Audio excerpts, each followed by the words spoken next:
উৎসা শুকনো মুড়ি রয়েছে, কি করি উপায়? মধ্যবিত্তে ধরে কোনো কিছু না ফেলা যায়, শুকনো মুড়ি দিয়ে তার বানাবো পতোড়া।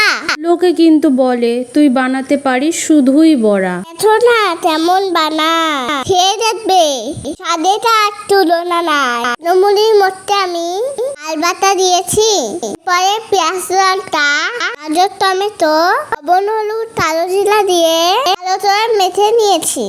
এরপরে চেপে চেপে ইচ্ছে মতো বানিয়ে শুকনো মুড়ির মধ্যে নিয়ে নিলাম ফুলিয়ে। তলায় উনুন বসিয়ে তেল গরম করে দিতে হবে। এরপরে ধীরে ধীরে পতোড়াগুলো ছেড়ে দিতে হবে। এরপরে উল্টে পাল্টে লাল লাল করে ভেজে নেব। মুচমুচে হলে পরে আমি নেব। একবার তোলে দেখো রান্না হলো সারা। পাশে থেকে ভালোবাসো।